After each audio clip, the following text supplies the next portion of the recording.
Putem începe prima sesiune. Putem începe prima sesiune a zilei noastre științifice după deschiderea oficială. Organizatorii au ales 4 comunicări care au 4 direcții diferite de definire a unor concepte cheie ale activității de terminologice.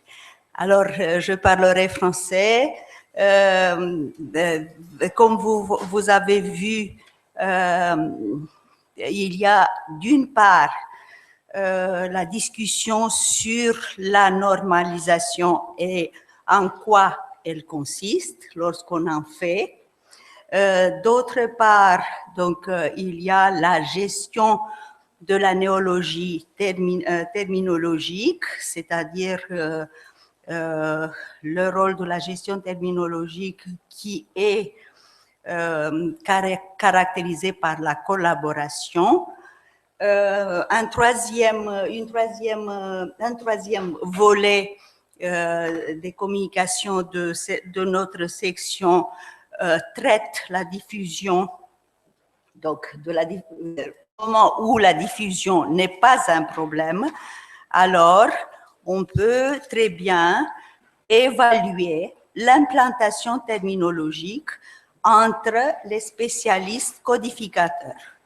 Et une communication qui vient d'Italie, qui discute les relations entre la sécurité et la normalisation dans la communication professionnelle. Et c'est une étude comparative entre la politique en Italie et en France. Allora, cedo a paraba a Manuel Celio Conceição pour la discussion sur la normalisation.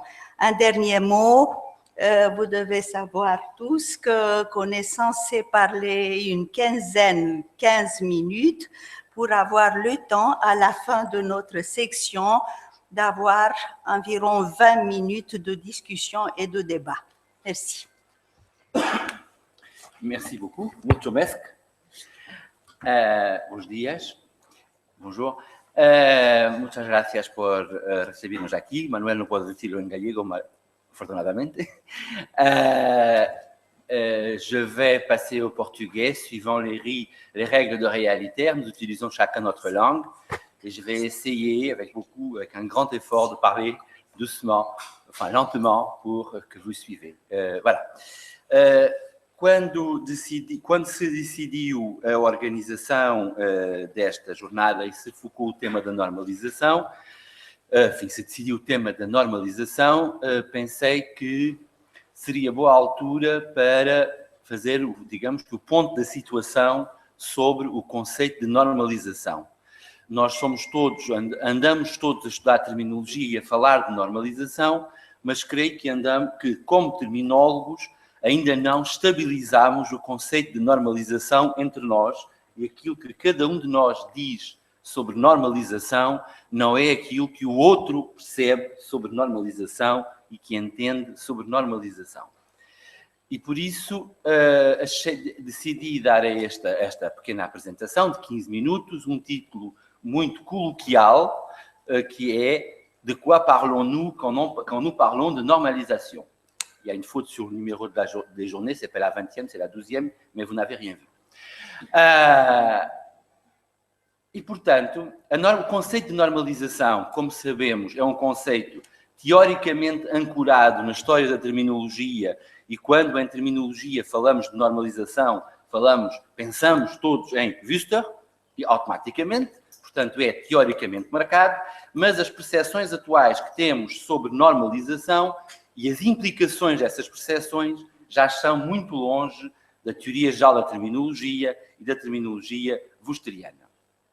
Portanto, evoluímos de uma concepção wusteriana muito criticada pelas abordagens teóricas que seguiram, pela abordagem socioterminológica do Canadá e de François Gaudin, pela abordagem pela teorização comunicativa feita pela Teresa Cabret, que saúdo, talvez nos esteja a ouvir no outro lado da península, e que foi uma grande mentora desta rede, pelas abordagens mais cognitivas de Temerman, pelas abordagens mais informáticas de outros, enfim, todas as abordagens que vieram a seguir.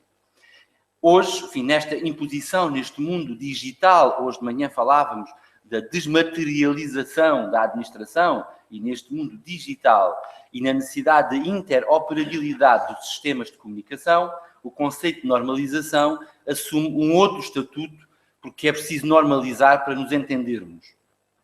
É disso que vamos falar. A normalização tem tido, ou tem pelo menos, 3 grandes estatutos, ou vive nestes 3 estatutos no âmbito do estudo terminológico. A um nível micro, muito localizado, um nível meso, um nível macro, e que eu distinguiria da seguinte forma.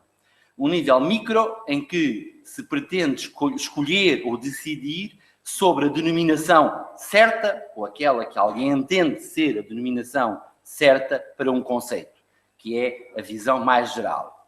A um nível meso, um bocadinho mais abrangente, a normalização visa a relação entre denominações usadas em diferentes níveis de especialização, por exemplo.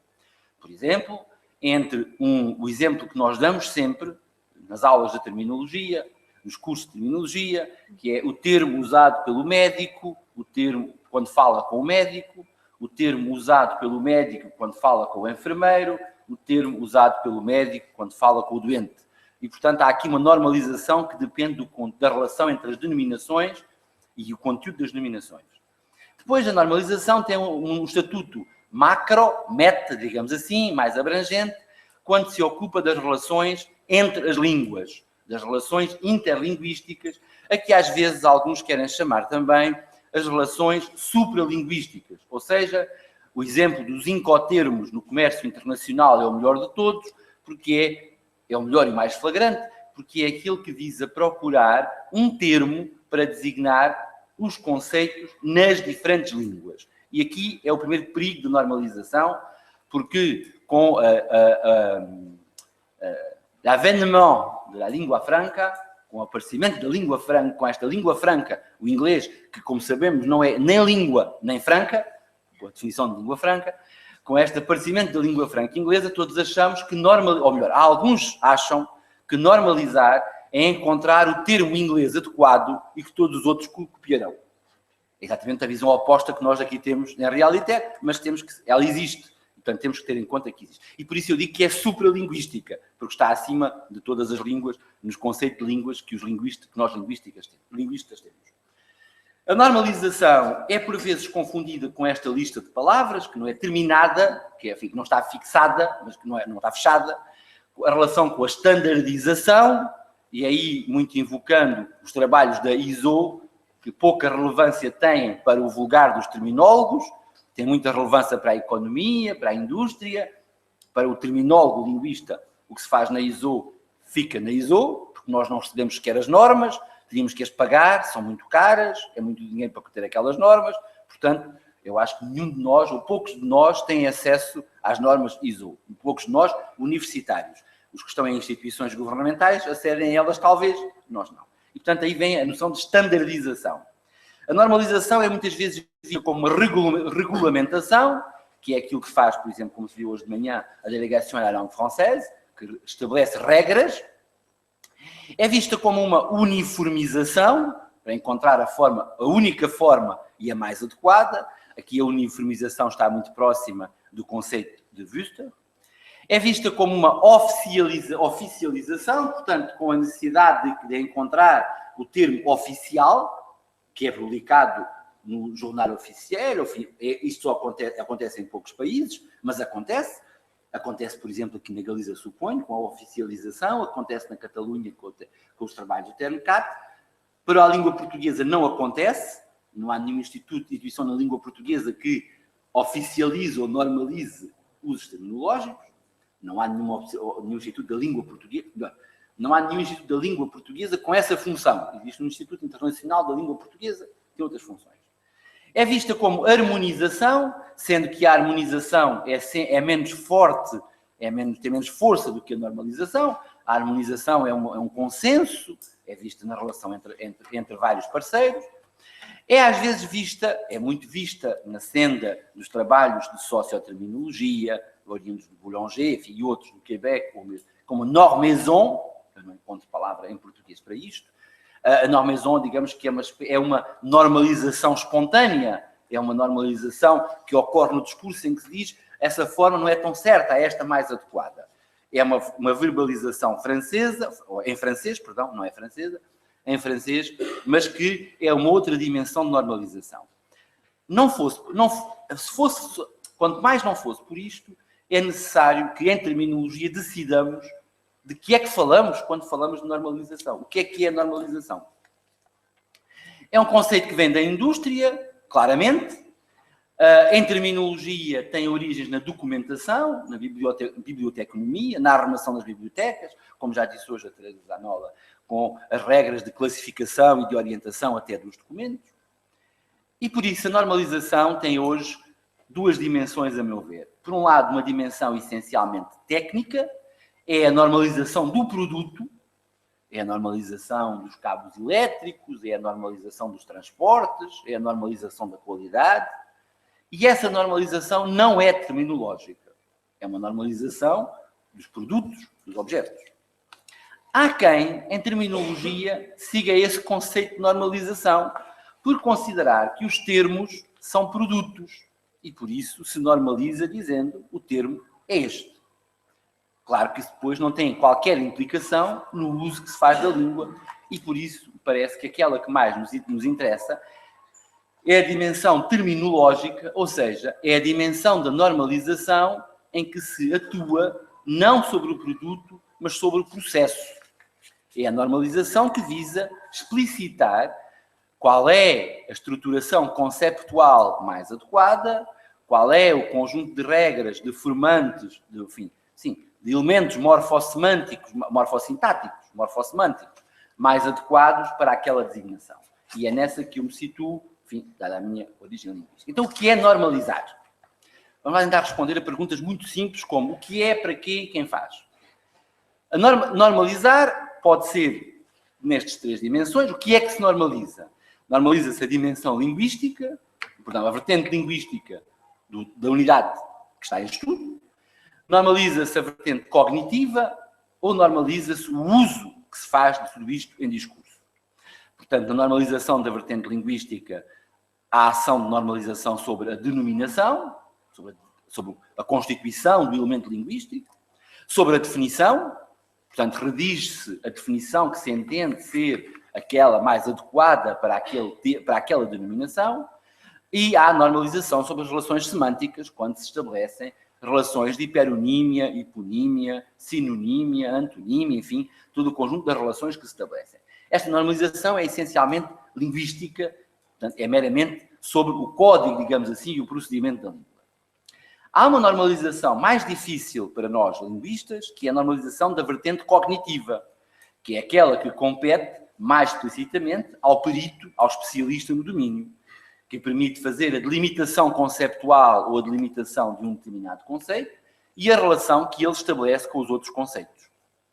Esta é aquela, digamos que é a componente interdisciplinar da terminologia e é aquela que compete ao especialista.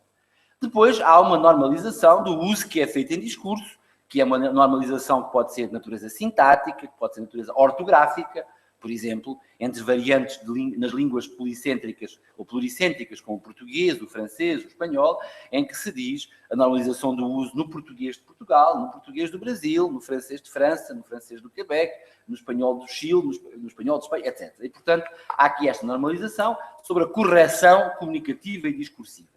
Isto é aquilo que se quer normalizar.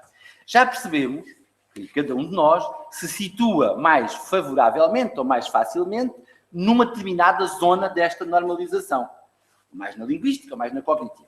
Há umas pessoas que acham que hoje há uma corrente toda que acha que só se deve normalizar a vertente cognitiva e se investe exclusivamente nas ontologias, porque as ontologias resolvem os problemas.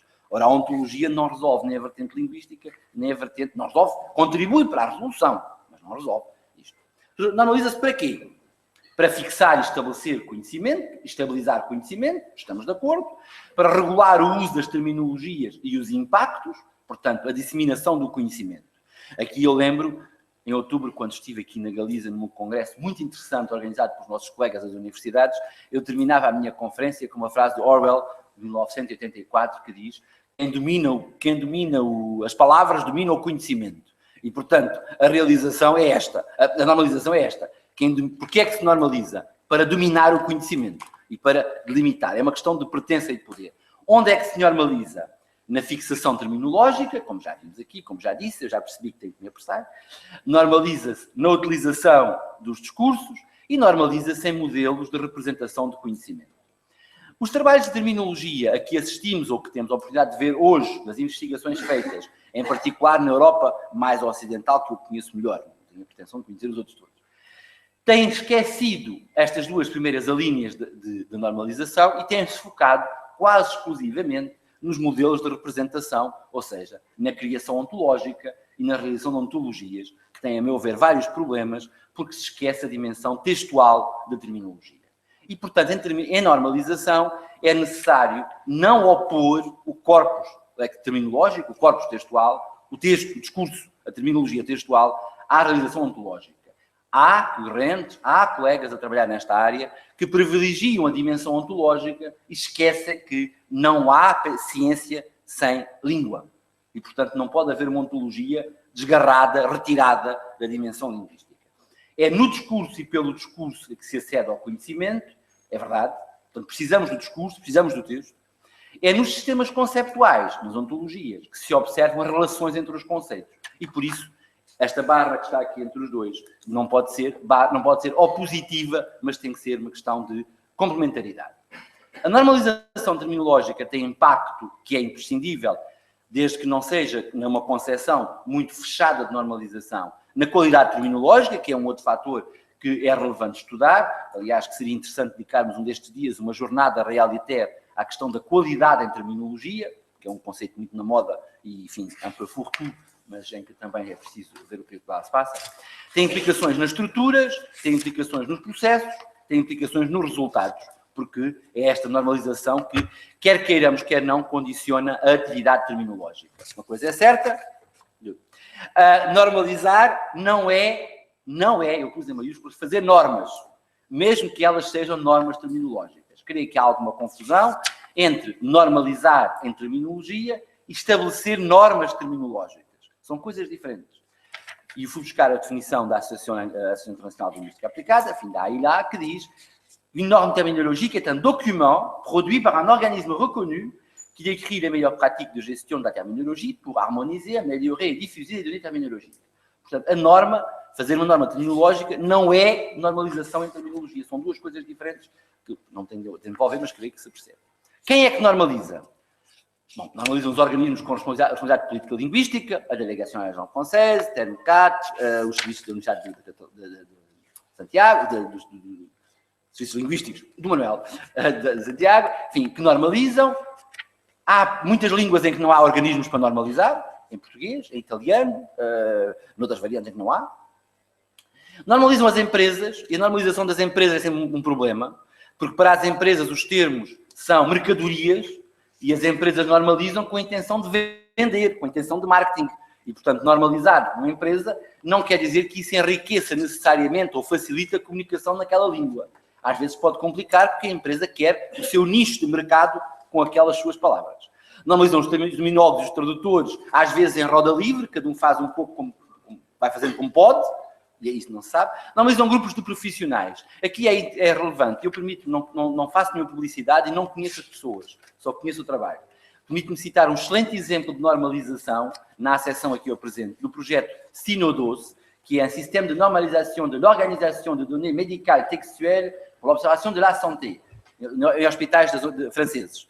E que é muito interessante porque é uma normalização consentânea da terminologia, portanto, dos termos, das denominações, dos conceitos, dos textos e dos utilizadores. E, portanto, ou seja, consegue compilar tudo isto para facilitar o trabalho de observação na área da saúde é feito pela língua francesa. Eu, como digo, só conheço o projeto na internet, não conheço as pessoas, mas, enfim, cito, e parece-me que é um excelente exemplo de normalização neste caso. O site é www.sinodos.fr. Quais são os impactos negativos da terminologia? Mesmo terminar. Quais são os impactos negativos da normalização? Que não podemos esquecer. A normalização implica sempre uma redução da variação. E sempre que há redução de variação pode ser mau. Pode ser um empobrecimento da língua. Embora, na relação com outras línguas, é um fortalecimento da própria língua, porque ela se estabiliza em relação às outras. Mas há aqui uma zona de tensão entre as duas. É uma limitação da democracia cognitiva, em termos de socioterminologia, e de imposição de uma visão do mundo. Porque quando se normaliza, nós estamos sempre a fixar uma determinada visão e uma determinada regra apenas uma. A normalização tem levado à promoção de uma monocultura científica e a um monolinguismo que limita repertórios linguísticos, que leva a perdas de domínio. Porque em muitos casos, em particular para a língua portuguesa, a normalização tem levado à adoção da forma inglesa dos termos. Porque se normaliza para facilitar a comunicação e então diz-se, usa-se o inglês que toda a gente percebe. E, portanto, a normalização leva a uma imposição, ou seja, contraria o propósito da normalização na defesa da língua, em particular, em português isso acontece, em outras línguas também acontecerá. Termino mesmo agora lembrando que fui revisitar uma jornada, na altura não se chamava jornada, chamava-se Reunião de Coordenação de Realitaire, que aconteceu em Barcelona em 1995, em que o professor Isidoro Mari, que era um colega nosso espanhol, enfim, das químicas, terminava a sua intervenção dizendo, em 95, é necessária uma complementaridade entre regulação e normalização. Isto foi em 1995, alguns anos atrás, já nós cá andávamos. Parece que não evoluímos muito e que, na realidade, eu diria hoje, precisamos de um compromisso, como em bom inglês se diz, em inglês da economia, um trade-off, precisamos de um compromisso entre a normalização nesta acessão e a variação em terminologia, porque é da variação que nasce a riqueza e a normalização tem que dar conta dessa, portanto, vejam que não é um conceito nada vosteriano e muito mais democrático, digamos assim, da atualidade. Por fim, então, respondendo à minha pergunta inicial, de que é que fala um terminólogo, linguista, quando fala de normalização? Fala do acompanhamento sistemático dos processos cognitivos emergentes nas verbalizações, nos textos. Fala do acompanhamento sistemático dos processos de verbalização consonantes com a estruturação conceptual que está em mutação permanente, a evolução do conhecimento está em evolução permanente, e o objetivo é a promoção, e este é a promoção do estatuto, do valor, da identidade de cada língua na sua relação com outras línguas, uma relação de pares, não uma relação de submissão, nem de superioridade, nem de hierarquia.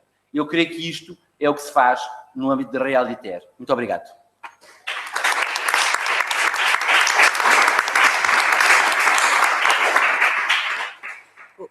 Obrigada, Célio. Je passe la parole à notre collègue de Salamanca, Joaquim Garcia Palacios, qui présentera sa communication sur une application collaborative de la gestion de la néologie terminologique. Gracias. Espera un segundo. ¿Cómo está?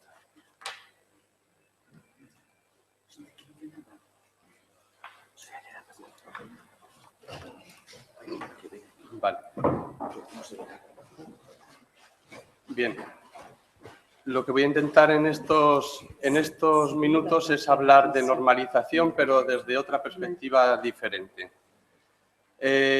Lo que quiero presentarles, aquí tienen un esquema de lo que vamos a comentar en este poco tiempo. En un primer lugar es darles cuenta un poco del proyecto Neuroneo, del que nace todo lo que les voy a comentar a continuación. Después les hablaré de 3 puntos de partida por hablar de 3 condicionantes de esta investigación, que ahí los tienen. Por un lado, el Spell Crowdsourcing, el sentimiento neológico y otro término más para el profesor Célio Conceição, autorregulación, que puede ser el equivalente de esa normaison de Louis Respin.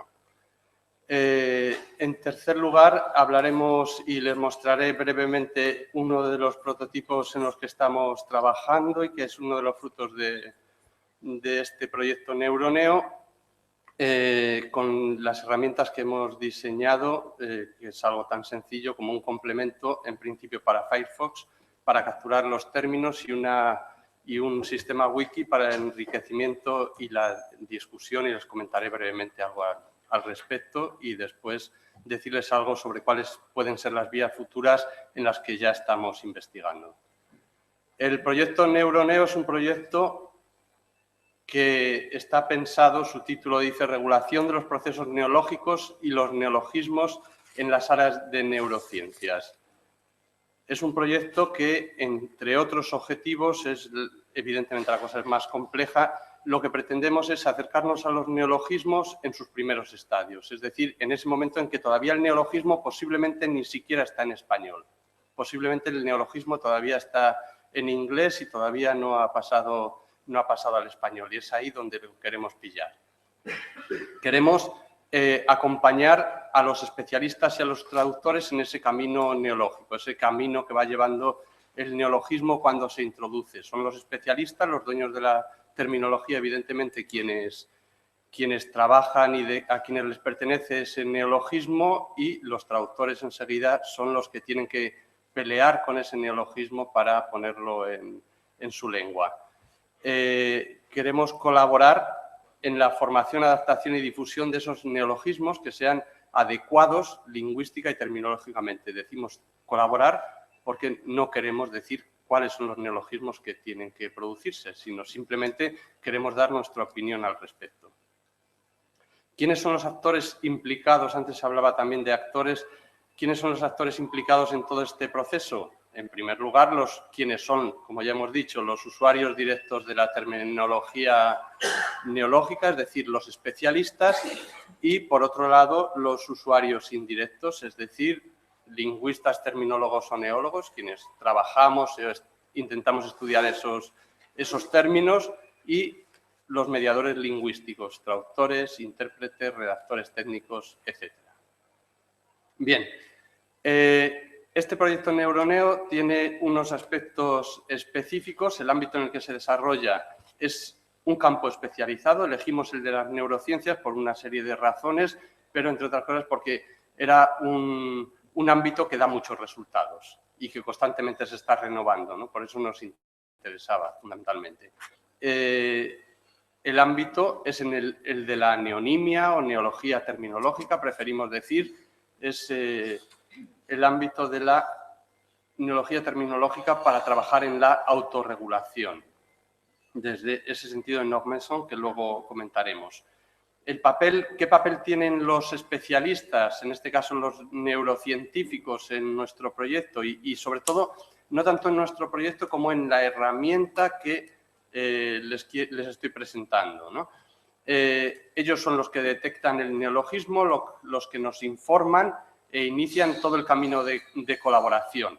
Es decir, ellos son los que van a empezar, no vamos a ser nosotros. Nosotros les ponemos en sus manos las herramientas para que sean ellos, ahora diré cómo lo tienen que hacer, para que sean ellos quienes colaboren, quienes quieran colaborar. Ellos van a validar la información que el lingüista añade a la ficha del neologismo que se va generando. Ellos posiblemente darán una propuesta de traducción, posiblemente ellos, pero posiblemente la darán los traductores que se van a implicar en el proyecto después. Y ellos van a colaborar, como es lógico, en la difusión porque son los principales interesados. El camino de colaboración, este camino de colaboración entre el lingüista, terminólogo, neólogo, como quieran llamarlo, y el neurocientífico, es un camino que no pretende, ya lo anuncié antes, llevar ningún tipo de dirigismo. Es una propuesta abierta en la que ellos leen los artículos científicos, los artículos que están leyendo normalmente, y nos van a indicar qué consideran neológico. ¿Qué? Y digo que a propósito porque puede ser una palabra, pueden ser muchas palabras, puede ser un párrafo entero en el que se describe un concepto, hay muchas posibilidades. Lo que nosotros tenemos que hacer es facilitar al máximo la colaboración y la integración del científico en ese proyecto. De hecho, en este proyecto, que estamos ahora acabando su primera etapa, uno de los puntos que más tiempo nos ha llevado es precisamente saber qué podemos hacer para que el científico colabore, que es lo más difícil. Las fases de ese trabajo neológico: en primer lugar, identificación manual o semiautomática del neologismo, recogida, es decir, hay que seleccionar y mandar, el neurocientífico colabora enviándonos lo que considera neológico, nosotros analizamos lo que nos han enviado, y sigo diciendo lo que a propósito. Los expertos se supone que se van a integrar después y van a validar lo que nosotros le proponemos después de una serie de interacciones, y después se ha descolocado la última fase, que sería la fase de difusión, de seguimiento entre el experto, el gran público, los traductores entran también en escena, etc. Bien. De lo que se trata, en realidad, y lo que hemos pretendido es introducir ese concepto de ciencia 2.0, es decir, de aplicación de las tecnologías de la web social al proceso científico. Pues lo que hemos intentado es introducirlo en nuestro proceso, ¿no? Y hacerlo de una manera natural. Introducir el concepto generado tanto para tantas cosas de crowdsourcing, integrarlo dentro de lo que a nosotros nos interesa, un crowdsourcing especial, que es el que se llama Expert Crowdsourcing.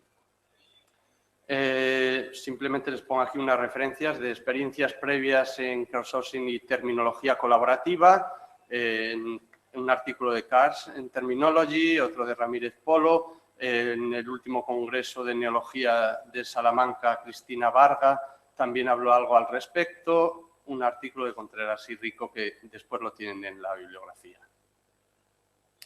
¿Qué pretendemos? Lo que pretendemos, como ya les he dicho, que sean los expertos quienes colaboren en la identificación de neologismos en su ámbito de acción y mientras trabajan. Esto es lo importante. Queremos que estén motivados, y para eso hemos desarrollado una aplicación que lo que queremos es que no interferir, o sea, interferir lo menos posible en la labor cotidiana de los expertos. Es decir, lo que hemos puesto en sus manos, lo que hemos puesto en manos de los expertos es una herramienta informática para que ellos simplemente tengan que clicar y nada más. Clicar, ya nos envíen una información, que en principio es muy poca información, pero es una información que es el punto de partida para emprender la colaboración. Evidentemente, si quieren darnos más información, nos la pueden dar. Y la herramienta está preparada para que nos puedan dar más información desde el primer momento si lo consideran oportuno. Bien, uno de los puntos teóricos de los que partimos, evidentemente, es el sentimiento neológico, ¿no? Un concepto que es muy importante. Y es muy importante, claro, la primera pregunta que nos hicimos es, ¿sentimiento neológico de quién? ¿El sentimiento neológico mío? ¿El sentimiento neológico del lingüista, del terminólogo? ¿Es eso lo que nos interesa? ¿O lo que nos interesa es qué es el sentimiento neológico del hablante concreto, ¿no? Y entonces nos tenemos que plantear quién es ese hablante concreto, quién es el que está leyendo los artículos científicos. Entonces, ese es, en principio, lo que nos interesa. O sea, no es tanto qué entiendo yo por ese sentimiento neológico cuando lo estudio, sino lo que nos interesa saber es qué entiende el científico por neológico, perdón. Entonces, hemos observado que es un sentimiento que no es fijo, que es un sentimiento fluctuante, es decir, lo que para unos es una cosa, para otros es otra. Una misma persona puede considerar en un momento solo se está fijando en las palabras, en otro momento se está fijando en los conceptos, etcétera, ¿no? En principio, estamos pensando en la fase de recepción, no en los neologismos que producen, sino en los que reciben cuando están leyendo los artículos científicos, y para eso nos basamos, como casi siempre, quienes primero empezaron a estudiar determinados asuntos que muchas veces son los que más acertaron, ¿no? En concreto, un artículo que apareció ya en 1974 de Gardner y otros. Estamos trabajando con dos lenguas simultáneamente, como les decía antes, en inglés y en español. O sea, no le vamos a decir al científico, no le decimos solo infórmanos cuando leas artículos en inglés o solo cuando leas artículos en español. Infórmanos de lo que quieras, pero infórmanos, ¿no? Si estás leyendo un artículo, es verdad que la mayor parte de los artículos los están leyendo en inglés, porque estamos pensando que no estamos pensando en el médico de atención primaria que está leyendo un artículo en español sobre neurociencias, no. Estamos pensando en el neurocientífico que en su laboratorio o en su casa, en su tablet o en su ordenador está leyendo un artículo de una revista especializada que acaba de aparecer, ¿no? Entonces, puede estar leyendo en cualquiera de las dos lenguas, normalmente en inglés. Entonces, como les decía antes, de lo que se trata es de, por un lado, de dirigir, pero en el sentido de empezar el camino, mostrarles un camino para que ellos lo sigan, orientarles y acompañarles en ese camino que lleva el neologismo hasta que finalmente es asimilado en una lengua o no es asimilado, se pierde. Bien, el sentimiento neológico en los expertos. Hay determinados aspectos que no vamos a comentar ahora pero aquí tienen indicado por dónde irían las cosas, porque prefiero terminar antes. Por ejemplo, el último punto de los que ven señalados aquí es fundamental, o sea, cuestiones sociolingüísticas de relación con la lengua extranjera dominante, ¿no? La importancia que eso tiene, lo que condiciona sus apreciaciones, etcétera, etcétera. ¿Qué esperamos de los científicos? Como hemos dicho, que identifiquen y nos propongan candidatos a términos neológicos, también que definan y clasifiquen esos neologismos, aunque no sea en la primera etapa, que nos den ejemplos de uso y no se van a tener que preocupar de buscarlos. O sea, en el momento que seleccionan un neologismo, ya nos están dando el neologismo y nos están dando también el contexto en el que aparece. Después, que valoren las propuestas de traducción, supongo que alguno más porque he empezado más tarde, pero sí. Y todo esto lo que queremos es que no interfiera en su lectura o asimilación de información de una manera natural. Nosotros tenemos que aprender, o sea, no aprender, sino aprender el sentimiento neológico de los científicos y volcarlo a la clasificación lingüística. Bien, el otro concepto que era fundamental es la diferencia que Louis Guespin en 1993 estableció en su famoso artículo entre normaison y normalisation. Esas dos denominaciones que ya en 2010 le pusimos un nombre en español en un artículo, lo llamamos proceso de regulación interna frente a el proceso normativo externo. Entonces, creo que ahí está una denominación posible para esto. Son dos procesos compatibles y eso creemos que es muy importante, ¿no? El que optemos por la normaison no quiere decir que queramos prescindir de la normalización, no, son compatibles. Potenciar el proceso de autorregulación implica, como ven ahí, conocimiento léxico, competencia, es decir, todo puede ser más complicado. Hicimos una serie de experimentos preliminares en los que no me voy a detener, pero de esos experimentos lo que dedujimos es que hay que facilitar al máximo la labor de identificación y recogida de neologismos por parte de los expertos. Eso es fundamental. Para eso que hemos diseñado un capturador de neologismos y contextos, de momento solo está preparado para trabajar con Firefox, pero permite recoger los neologismos a medida que va leyendo artículos sin que suponga una interrupción en su trabajo. Desde ahí se va la información a una herramienta de tipo colaborativo de enriquecimiento y debate. Es una wiki desarrollada con el sistema CMS Drupal que está conectada, interrelacionada, permite la edición simultánea de varias personas, eso es muy importante, cada uno puede estar donde sea, y todo el mundo puede estar trabajando al mismo tiempo y no hay ningún problema. Conserva las distintas modificaciones, siempre se puede ir a versiones anteriores y esto lo que nos ha llevado es algo que en apariencia es muy sencillo, pero requiere todo un complejo diseño de acciones, de roles y de permisos, ¿no? O sea, para que se haga una idea, simplemente aquí en este ejemplo se ha señalado un tecnicismo neológico, un neologismo. Entonces, según como uno haya entrado, yo he entrado como científico en ese momento, como científico recogí la información, le di a crear neologismo y ya se fue toda la información a la wiki. Por ejemplo, aquí en este caso lo que tenemos es un neologismo en inglés. Esto está conectado, lo que pasa que es una fase que todavía está en pruebas, está conectado con una clasificación de Neuroscience Information Framework, una clasificación hecha por científicos. Y en esa clasificación por científicos le damos la opción al científico de que clasifique, si quiere, que clasifique el neologismo que ha recogido. Aparece el contexto de manera automática y si quiere hacer algún comentario, puede hacer algún comentario. Ya acabo, Corina.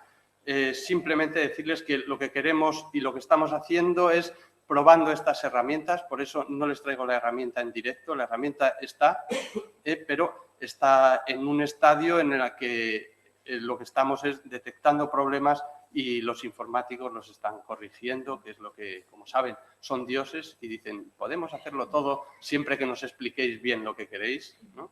Pues nosotros lo intentamos, que no somos dioses. Bien, como ven ahí, lo que queremos es extrapolar ese complemento, ese plugin y la wiki, queremos extrapolarlo y se puede extrapolar para cualquier otro proyecto. Y además es un proyecto que se hace con dinero público, por tanto es un proyecto que se cede de manera desinteresada a quien quiera, siempre que, claro, digan de dónde procede, evidentemente, pero va a ser código abierto, está hecho en código abierto, se puede manipular y demás, aunque tenga su copyright y tenga su patente también, ¿no? Gestión y seguimiento de las propuestas neológicas, tenemos que ver hasta qué punto ese camino ha dado frutos. O sea, nosotros hemos visto las pruebas que hemos hecho y en las pruebas ha ido dando frutos, pero queremos ver ya, extendiéndolo masivamente, qué va a pasar en ese momento, ¿no? Tendremos que profundizar en él, corregirlo, completarlo, e incluso tenía apuntado ahí en un primer momento desecharlo. Sería una opción. En principio creemos que no, que es aprovechable, ¿no? En fin, lo que queremos es poner en marcha un camino que es distinto para esos dos procesos de normalización o autorregulación y normalización. Perdón por haberme excedido un poquito. Gracias.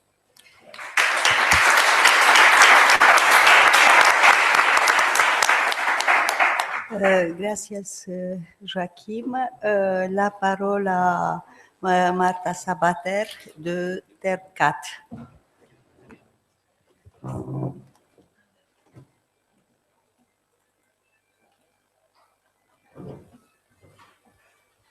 Hola, bon dia.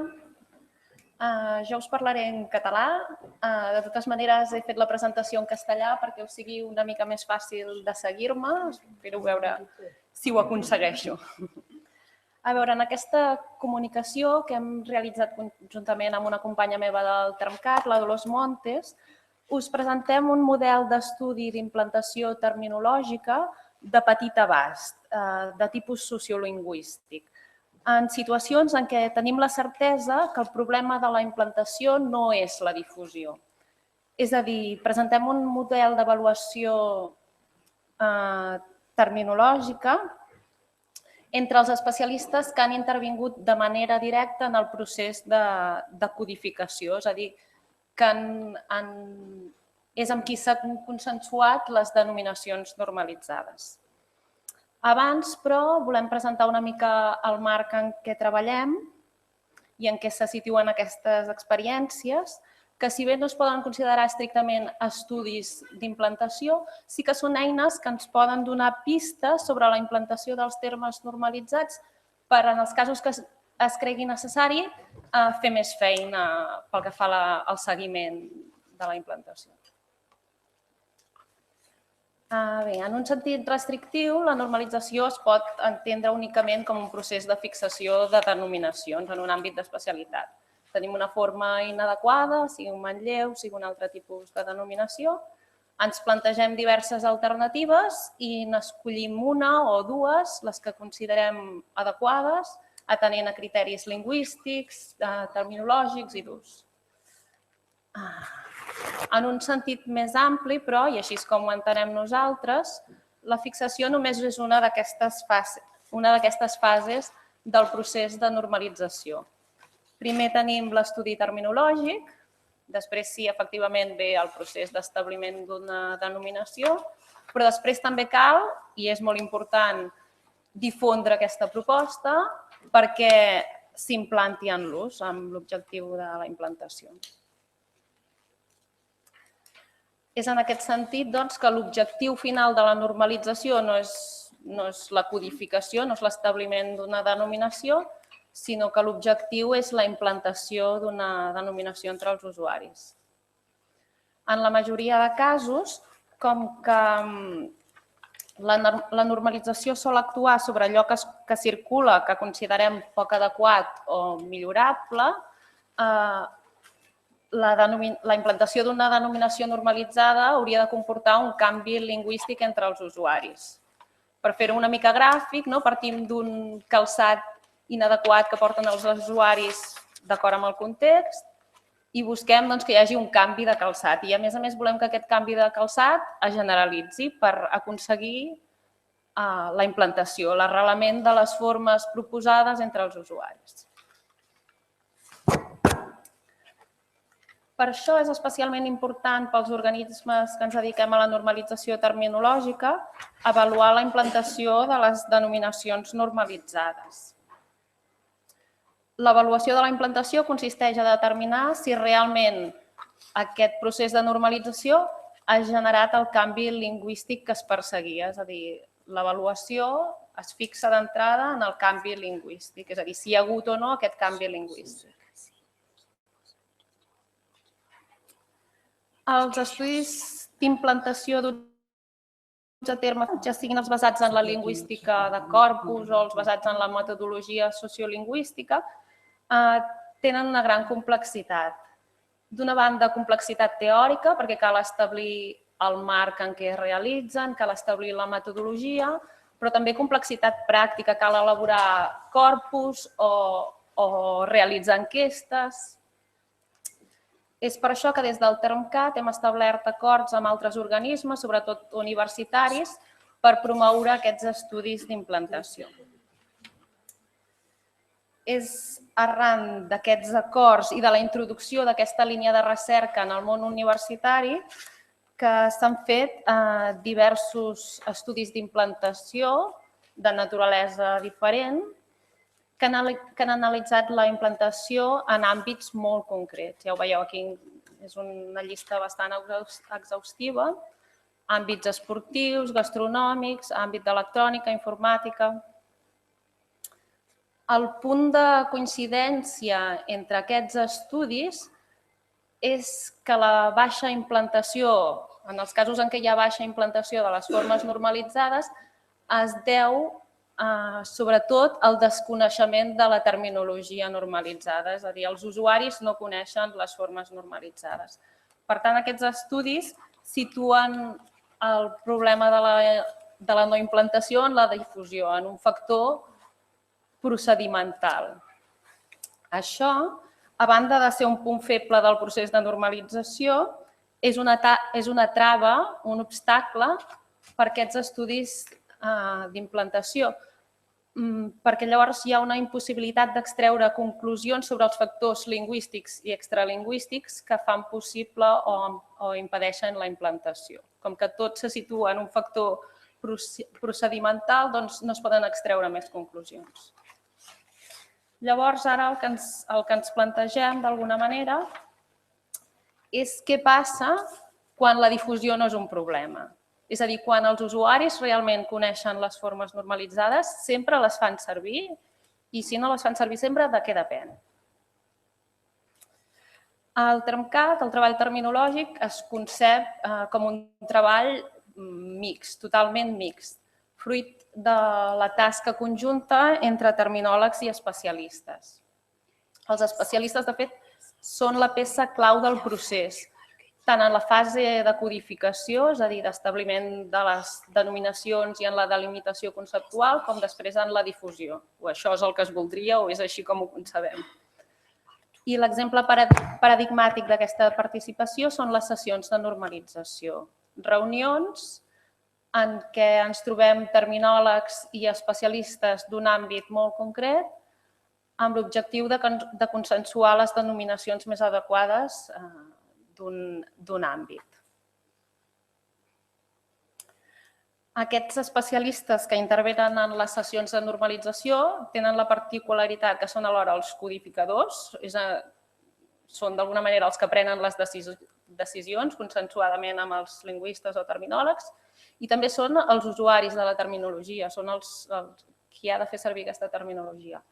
Per tant, entenem que la implantació entre aquests especialistes pot fer possible l'èxit a una escala més gran d'usuaris.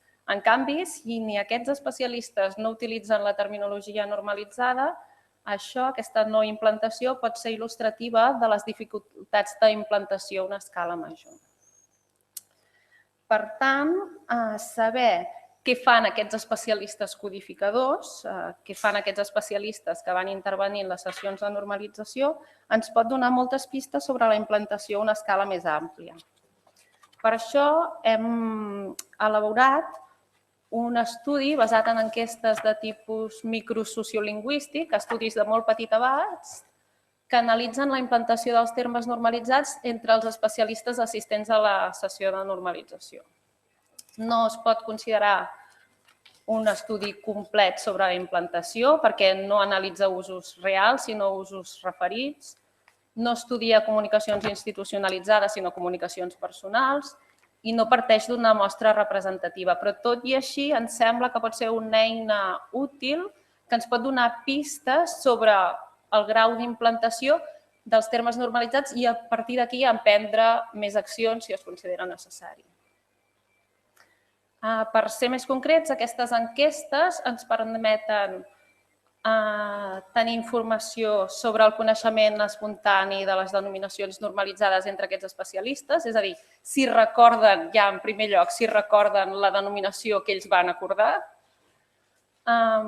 sobre l'ús de les denominacions normalitzades entre aquests especialistes i en quins contextos sí que les utilitzen i en quins no, sobre els motius que ells els fan justificar que no utilitzin una forma normalitzada, sobre la difusió que han fet d'aquestes propostes, sobre altres denominacions que utilitzen, denominacions corrents que no són la denominació normalitzada, i sobre l'opinió que tenen de la sessió de normalització en què van participar, és a dir, si consideren que aquella sessió de normalització va ser útil pel que fa a la implantació de formes catalanes.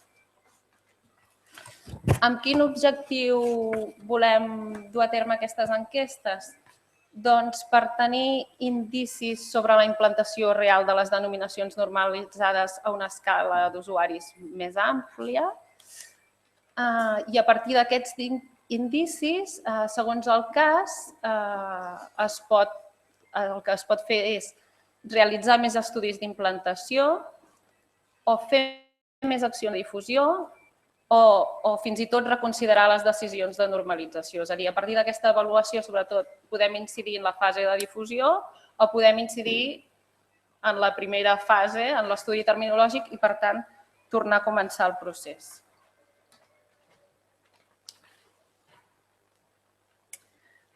Com qualsevol anàlisi relacionada amb la implantació dels termes, però la finalitat última dels estudis és poder extreure també els factors lingüístics i extralingüístics que influeixen en l'èxit o el fracàs de les propostes quan aquestes són efectivament conegudes pels especialistes i veure si aquests factors canvien segons l'àmbit d'especialitat.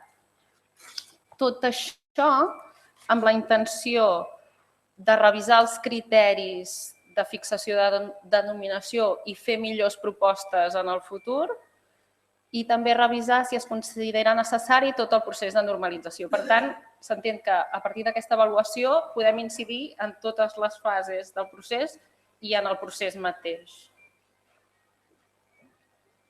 Aquestes enquestes de petit abast consten de 5 fases. La primera seria la selecció de la sessió de normalització sobre la qual es vol estudiar la implantació d'uns termes. Els factors que tenim en compte són aquests. D'una banda, el temps transcorregut des de la sessió. La particularitat d'aquest estudi ens ha dut a fixar la franja següent. És a dir, com a mínim han d'haver passat 4 anys des de la sessió de normalització. D'alguna manera, per donar temps als especialistes que hagin tingut l'oportunitat d'utilitzar els termes en assignatures, en articles, etc. Però no han d'haver passat més de 8 anys per tenir més possibilitats que aquests especialistes segueixin en actiu i també perquè no els sorprengui l'avaluació d'una sessió a la que van participar fa molts anys. També tenim en compte el nombre d'especialistes que van participar a la sessió.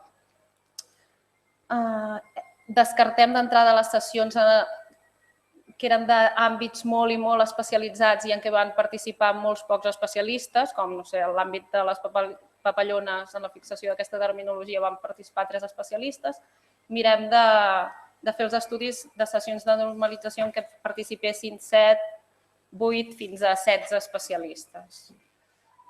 I molt important també, ens fixem que les propostes denominatives d'aquestes sessions fossin formes alternatives a una forma inadequada a un ús, ja sigui un manlleu, un calc, una forma imprecisa, etc. Perquè realment es pugui valorar l'impacte de la normalització. La següent fase seria la selecció dels termes a analitzar. Una mica ja ho hem dit, serien entre 10 i 12 termes que comportin, que plantegin reptes d'implantació, és a dir, que no corresponguin a un càlcul predictible de la forma en ús i que no coincideixin amb els usos establerts i que siguin termes àmpliament coneguts dins l'àmbit.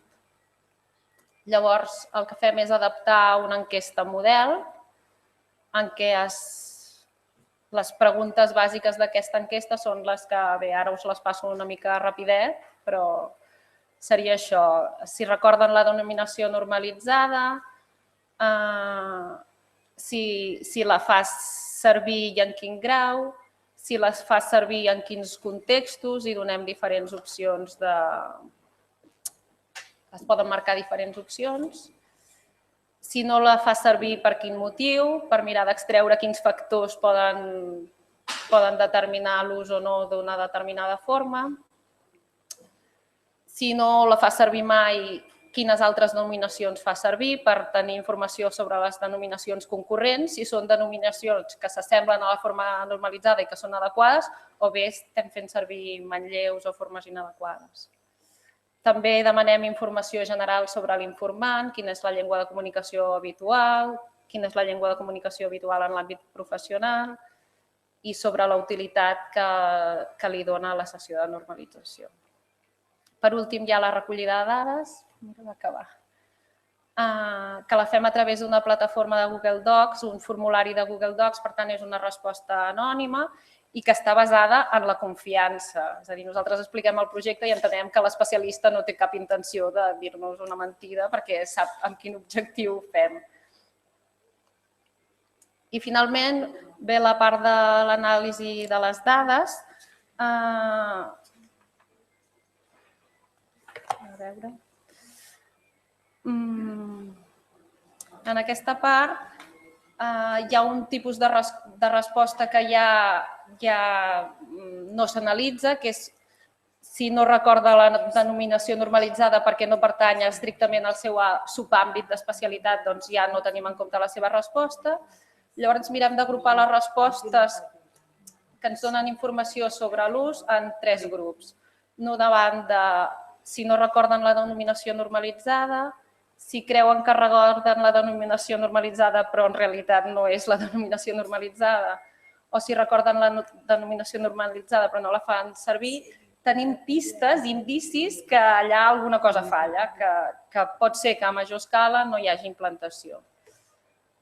Si recorda la denominació normalitzada però la fa servir poc o molt poc, entenem que hi pot haver pistes d'implantació baixa i aquí potser podria reforçar les accions de difusió i en la resta de casos es considera que hi ha pistes que la implantació va per bon camí i per tant no caldrien fer més accions en aquell moment.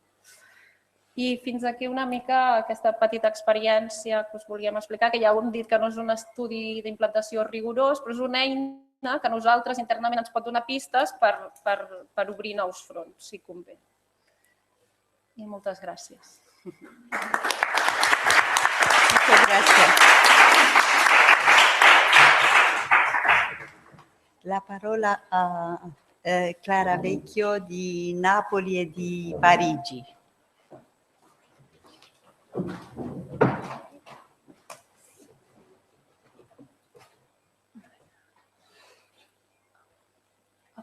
Buongiorno a tutti, ringrazio per questo importante invito e presenterò la comunicazione oggi in italiano perché la Rete Realiter lo permette e per il tema che si è deciso di proporre, che riguarda una ricostruzione dei testi italiani che sono alla base dell'importanza del rapporto tra normalizzazione e sicurezza nella comunicazione tecnico-scientifica. In particolar modo analizziamo le riflessioni di politica linguistica condotte da Giovanni Nencioni, noto linguista e lessicografo italiano, accademico dell'Accademia dei Lincei e presidente sino al 2000 dell'Accademia della Crusca. Giovanni Nencioni si ispira alle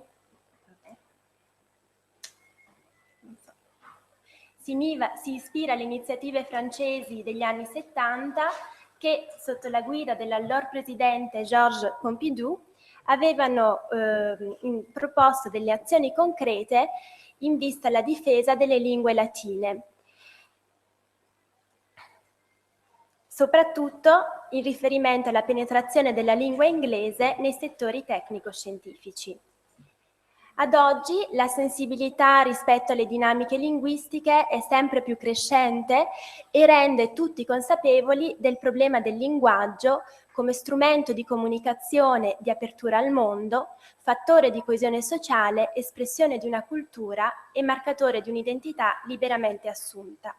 Perché il rapporto tra lingua e identità culturale è tra i più profondi, più forti e forse più complessi. La nuova questione della lingua è il titolo di un'opera scritta da Giovanni Nencioni che raccoglie una tra le più famose conferenze tenute da Pierpaolo Pasolini nel 1964. Da questo titolo Nencioni evidenzia che la lingua è da sempre stato un problema che, non risoltosi nel passato, si è ripresentato, seppur in forma nuova, anche nel presente. Ripercorre storicamente le tappe della questione della lingua. In Italia, che nasce con Dante nel suo De Vulgati Eloquentia come problema dello scrittore in cerca della lingua volgare per la forma più alta di poesia e prosa. Si ripresenta poi nel Cinquecento come ricerca di una lingua della letteratura che coinciderà con il fiorentino trecentesco, quello di Dante, Petrarca e Boccaccio, e seppur si arriverà ad un'unità linguistica, questa resterà ancora limitata perché appartenente solamente alla classe aristocratica, quella dei letterati. Ci fu dunque in Italia, come sottolinea sempre Nencioni, una lingua di cultura nazionale, benché non ci fosse ancora un'unità politica e amministrativa fondate, una lingua fondata sul dialetto e diffusasi col prestigio letterario, una lingua non parlata, quasi immobile e una lingua scarsamente collettiva, poiché ristretta ad una certa élite, usata più a fini espressivi che comunicativi. Secondo Nencioni, quindi, la questione della lingua nasce da una difficoltà oggettiva di comunicazione e di espressione che insorge in particolari crisi culturali o sociali. Riporta qualche esempio storico, come fu a Roma con l'affermarsi del cristianesimo, la messa in crisi della cultura pagana, provocando una questione della lingua nel latino stesso.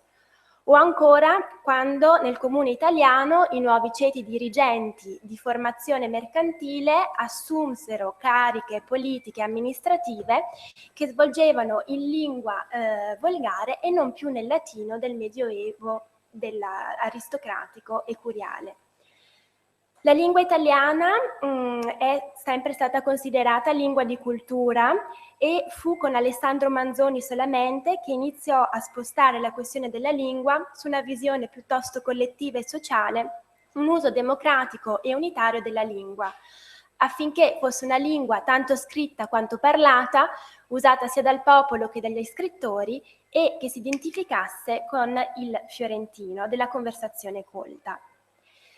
Nel 1868 il professore e ministro della pubblica istruzione Emilio Broglio nominò una commissione presieduta da Manzoni per studiare la questione della lingua.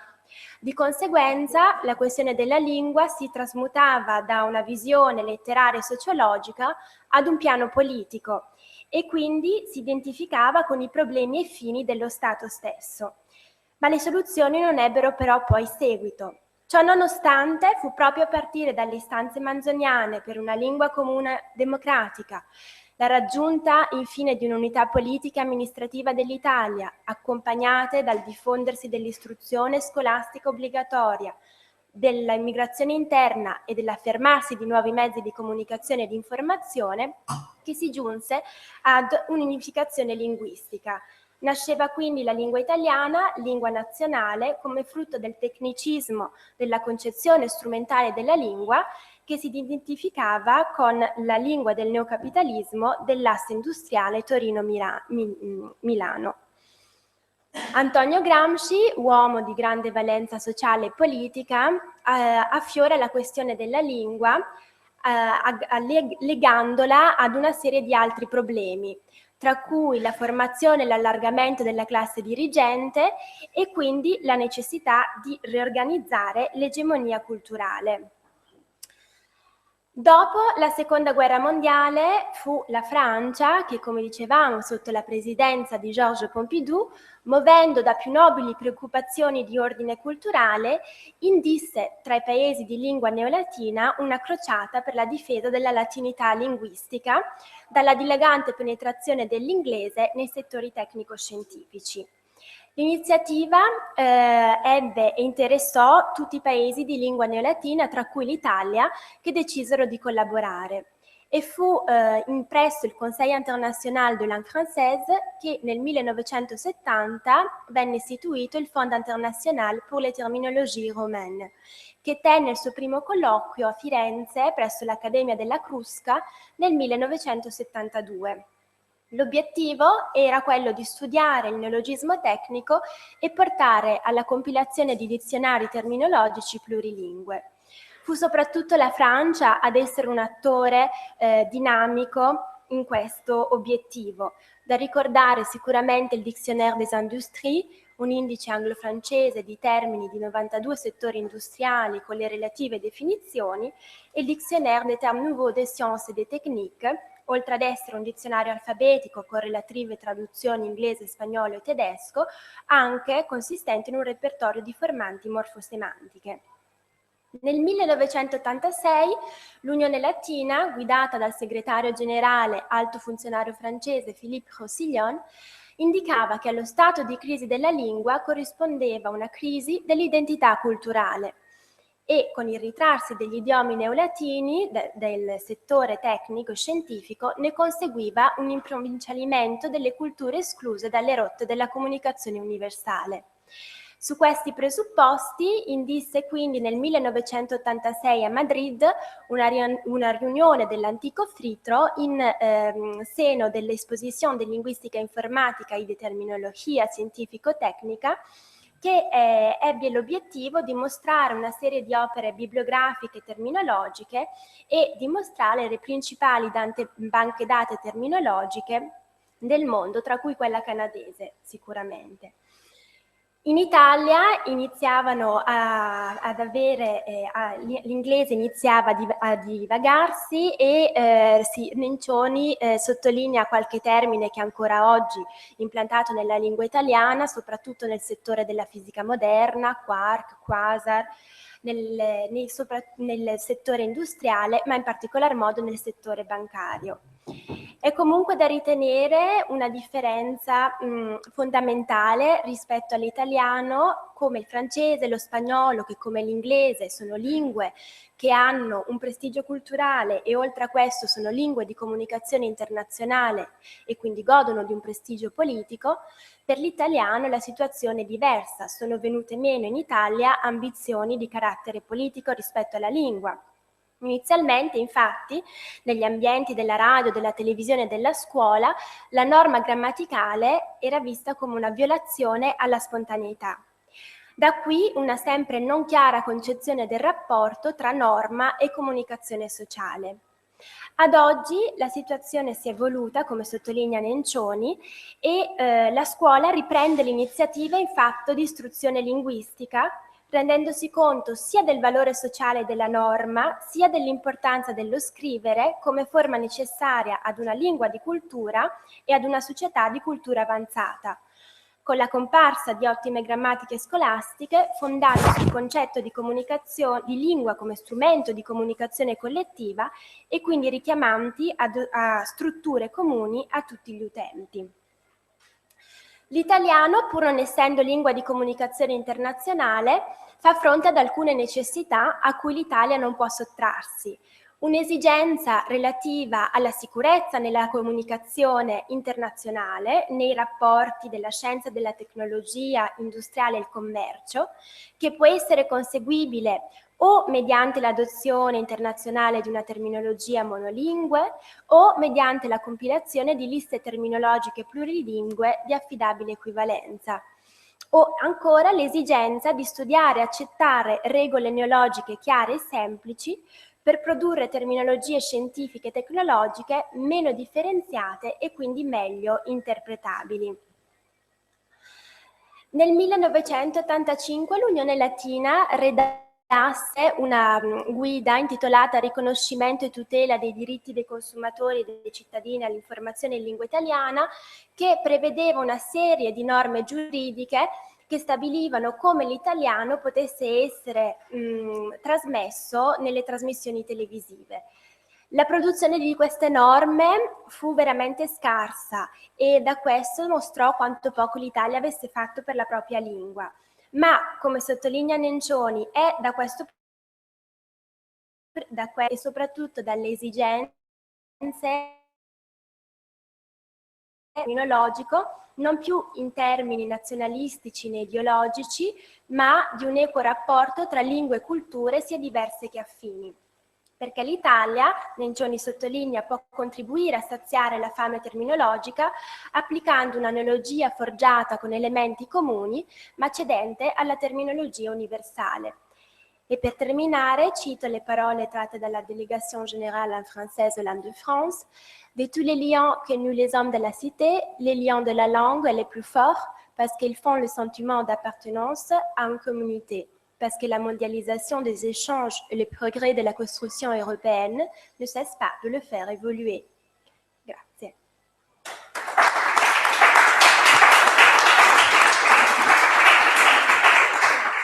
Grazie Clara. Allora, des questions si vous en avez, ou bien des remarques, ou bien...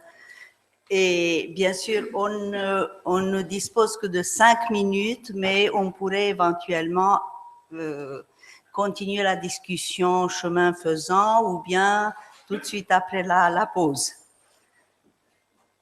Donc, on dispose de 5 minutes quand même. Anca. Donc, notre collègue de Bucarest, Anca Velicu.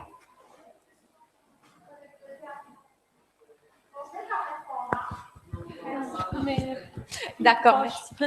Donc, je vais poser la question en français, mais j'attends une réponse en espagnol. Hein. Peut-être est-ce à cause de ma compétence en espagnol que je n'ai pas compris. Que se passe-t-il quand l'intitulé de votre communication, c'est que la diffusion n'est pas problématique. Mais que se passe-t-il lorsque justement la diffusion est problématique et que nous ayons par exemple, un terme recommandé qui reste désespérément récessif et un terme déconseillé qui est dominant. Hein? Comme en économie, non, l'histoire de marchéage, marketing, en français, il y a plein d'exemples de ce type. Donc, comment vous gérez ce type de situation? Ça, c'était une question. En esta situación entiendo en la situación que planteas, quizás la difusión tampoco no es el problema, ¿no? Lo que es el problema es la implantación.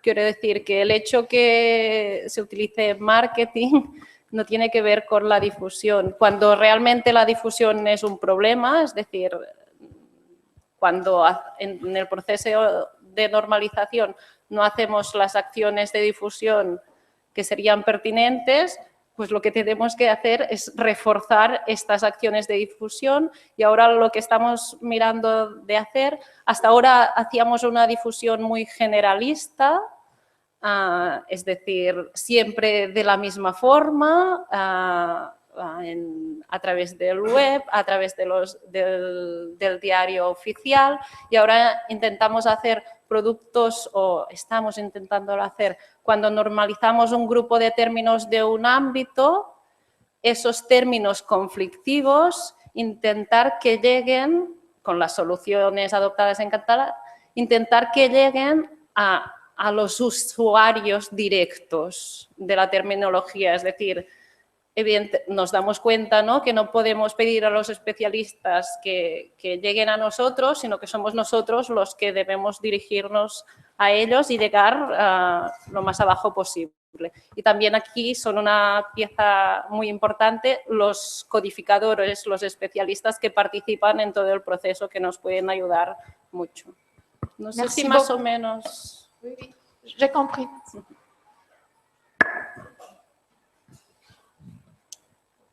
Alors, d'autres collègues, vous allez vous présenter, s'il vous plaît. Oui. Bonjour, yo soy Yolanda Calanes. Quería hacer una pregunta a Palacios, a García Palacios. Vengo de la Universidad de Vigo y encontré muy interesante su proyecto.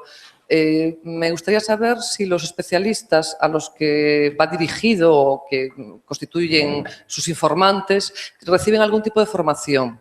Porque, primero, se corre el peligro de que descanse la consideración de qué es neologismo, el sentimiento neológico, en una idea subjetiva. Y, por otro lado, si ellos clasifican neologismos, bueno, creo que la cuestión de la clasificación de neologismos ha ocupado un montón de páginas y varios cineos, por lo menos en los tres ha estado presente esa cuestión. Es decir, si reciben formación los especialistas y qué tipo de formación. Como ya hay algunas pruebas piloto, bueno, saber un poco más antes de que se publiquen más resultados sobre un proyecto tan interesante por el que lo felicitamos, desde luego. Gracias. Es el problema de explicar poco, ¿no? Vamos a ver, en cuanto a la clasificación de neologismos, para que no se me olvide, en cuanto a la clasificación de neologismos, posiblemente no lo he explicado bien. De lo que se trata no es de clasificar el tipo de neologismo, no es de decir que es un préstamo, que es un... No, eso se supone que el científico en eso no tiene en principio no tiene interés en qué tipo de neologismo es, nos puede interesar a nosotros, ¿no? Pero a él no. Entonces, lo que queremos es que dentro de una ontología ya prefijada, que dentro de esa ontología que se le da, entonces, que clasifique el neologismo, que diga, bueno, pues es un tipo de neurona, Vale, pues es un tipo está clasificado en los tipos de neurona, está clasificado en una enfermedad psiquiátrica, etcétera, lo que sea, ¿no? Eso es por un lado. Y luego la otra cuestión era, perdona, por medio de esta. Ah, sí.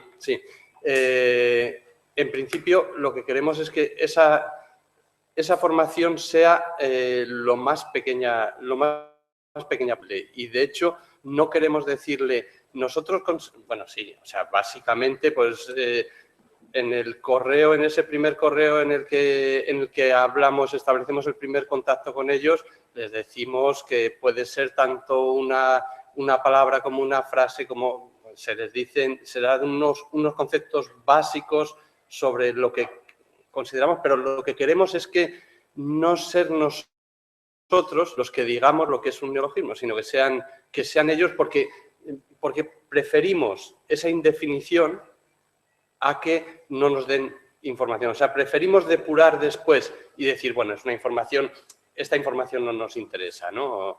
Esta información sí es interesante.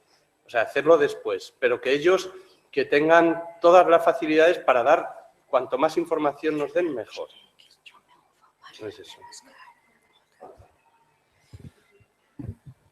Alors, s'il y a encore des personnes, juste une question ou bien une remarque. On est dans le temps.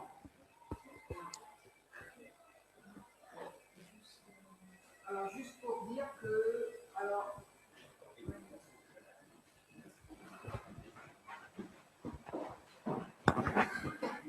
Juste pour remarquer le succès de l'émission dans YouTube. Alors, parce que je viens de recevoir tellement de contacts, je crois au moins une cinquantaine, ça veut dire que, disons, pour les personnes qui sont là, bon, il y a un public qui est beaucoup plus élargi, e quindi un successo di pubblico avete. Grazie.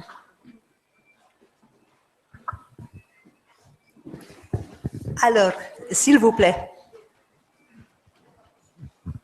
Je voudrais réagir de façon globale à tout ce qu'on a entendu dans cette petite session pour vous donner une information. Au dernier colloque de Cinéo à Salamanque en 2015, où Étienne était, nous avons découvert un programme développé par l'Université de Strasbourg, le laboratoire du LILPA, et qui s'appelle le Logoscope, qui est un outil de repérage de néologismes. Ça nous a beaucoup intéressés à la délégation à la langue française. Pourquoi? Parce que nous avons besoin de repérer des néologismes, comme tout le monde. Se pose après la question de savoir qu'est-ce qu'un néologisme, évidemment. Nous avons donc aidé un peu ce laboratoire qui moissonnait 5 titres de journaux. Nous avons permis qu'il en moissonne 10. Et il est disponible sur Internet. Tout le monde peut avoir accès maintenant à cet outil. En même temps, nous nous sommes posé la question du fait qu'il y avait plusieurs autres outils qui existaient. Et nous avons fait déjà 2 rencontres avec nos amis catalans qui développent Obneo, avec le programme Néoveille qui est développé par l'université de Cergy-Pontoise et Lyon et Villetaneuse, et le LILPA de Strasbourg. Nous avons donc fait 2 réunions. Nous nous sommes appelés les veilleurs et nous allons nous rencontrer encore une fois bientôt à Barcelone. Et vraiment, la question, c'est qu'est-ce qu'un néologisme pour tout le monde, hein, et quels sont les dictionnaires de référence que nous utilisons, etc., etc. Donc, toutes les questions que vous avez abordées ce matin, vous voyez, elles rencontrent aussi nos préoccupations et c'est pour nous très intéressant. Alors, je ne vais pas faire une annonce folle, mais notre délégué nous a incités à poursuivre dans cette voie qui est à la fois de bien repérer les outils existants, de les faire se rencontrer et éventuellement de permettre que quelque chose se fasse ensemble. Une des choses que nous pourrons peut-être faire ensemble, et là j'ai utilisé ma casquette précédente parce que j'ai travaillé à la Bibliothèque nationale de France pendant très longtemps, Et vous savez peut-être que comme les autres grandes bibliothèques nationales, la Bibliothèque nationale va fêter en novembre cette année les 20 ans du dépôt légal du web. Ce dépôt légal du web, il consiste en la création, la récolte d'un nombre de sites chaque année énorme, et donc la possibilité à terme pour le public sur place d'aller consulter un site web d'il y a 10 ans, 5 ans, etc. C'est déjà possible ponctuellement. Mais pour les linguistes et pour les laboratoires qui développent des outils de repérage de néologismes ou d'études d'implantation de termes, pouvoir rêver d'aller utiliser des corpus absolument énormes et de les choisir en utilisant ce gisement extraordinaire qui est récolté par une grande bibliothèque comme la Bibliothèque nationale de France, c'est un rêve.